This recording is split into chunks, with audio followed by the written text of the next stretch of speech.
This NHL offseason, we have seen the Calgary Flames implode. Well, kinda. As not only did Johnny Gaudreau leave in free agency to Columbus, but his star duo in Matthew Tkachuk would demand a trade.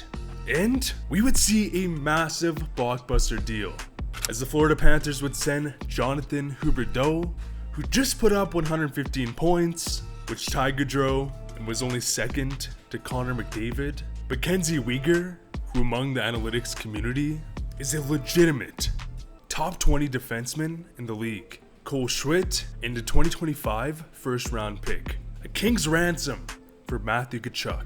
And with that, I have seen many slamming the Florida Panthers on this horrendous trade, stating they gave up way too much for Tkachuk.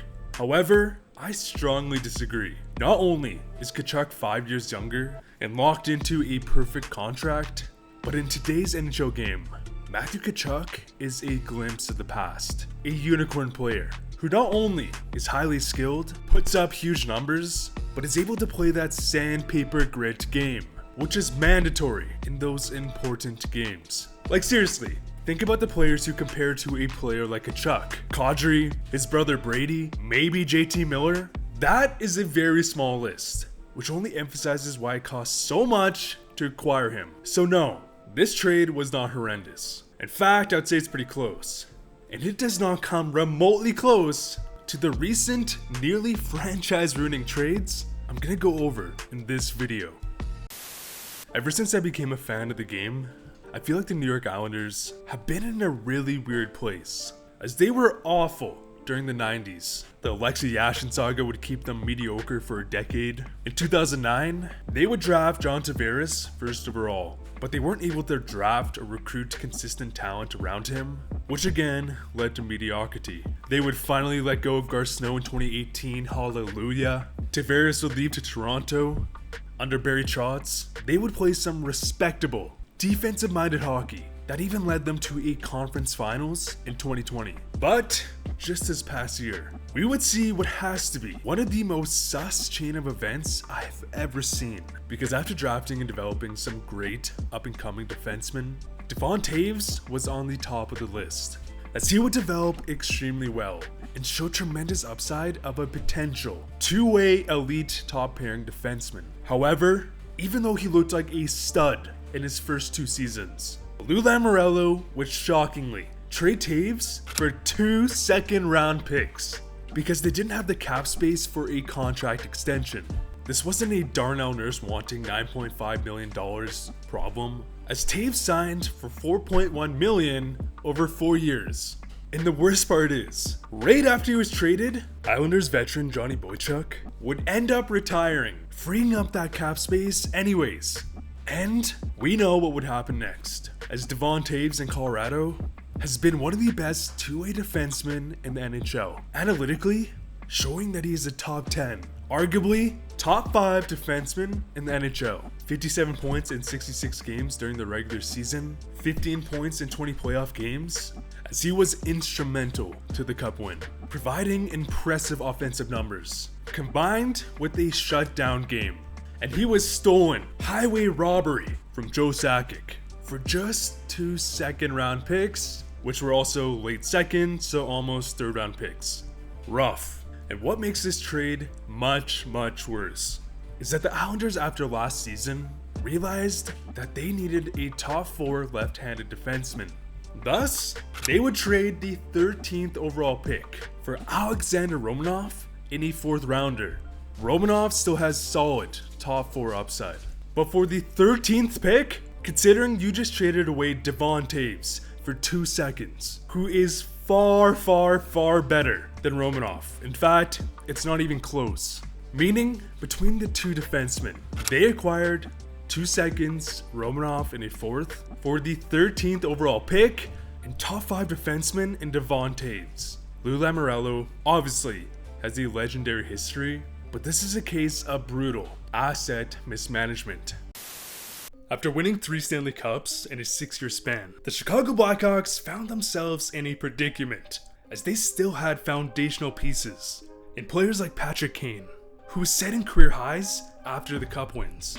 But they also had an aging core who were being paid massive contracts. So what do? Do you tear it all down and rebuild? Or do you try to retool to give life to this roster once again? And well, they would receive some life, as they would sign Artemi Panarin in free agency, a Russian star reminiscent to Patrick Kane, which of course would turn out to be a massive success, as Artemi Panarin, alongside of Kane, would become one of the most dynamic lines in the NHL. And with young stars such as Alex DeBrincat and Teuvo Teravainen in the system.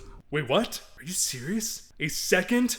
And a third? My god, scratch that. With young stars like DeBrincat in the system, they still had some development year after year to look forward to. However, after signing Panarin to a 2-year, $6 million AAV deal, the Blackhawks would shockingly trade Artemi Panarin, a point-per-game budding star, for Brandon Saad, which is hands down one of the dumbest trades I have ever seen. And not only that, fans had the audacity to be like, well, they wouldn't have been able to sign him later on. Which also has to be one of the dumbest arguments I've ever heard, as not only was Panarin already a bona fide star, meaning this is not a hindsight is 2020 situation, but you were telling me that for a team who just extended Panarin for 2 more years, that they couldn't have gained $5 million in cap within the next 2 years? This is the debate?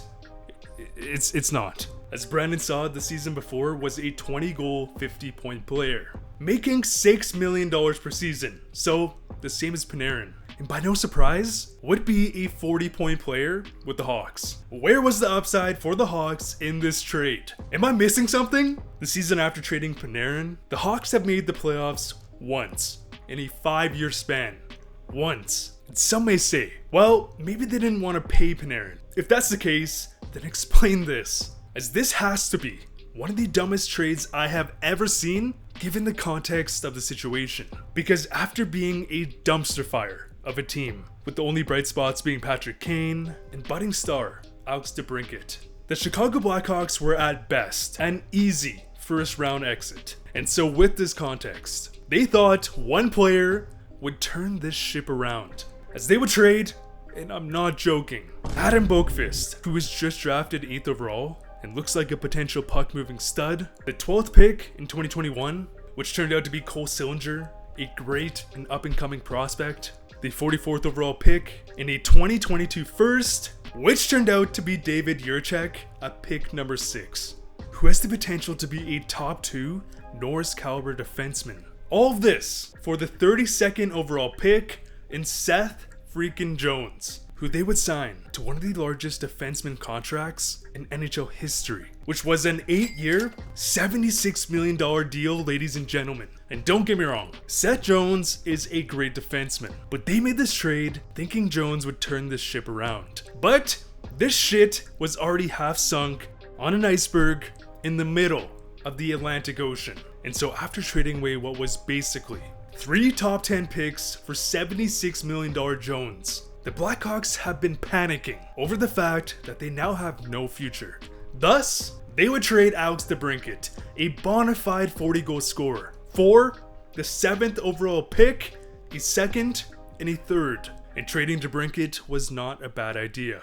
But for this return, at number 7, the best you can hope for is a 40-goal scorer. And you traded away a young 40-goal scorer. And at this point, the Hawks are in turmoil, clearly tanking for the Bedard draft. Trade rumors floating around that Patrick Kane and Taves will be traded, with good old Seth Jones still inked up for 7 more years at $9.5 million a season. And funny enough, I wasn't even planning on making a huge Blackhawks segment, but their pure incompetence has been a spectacle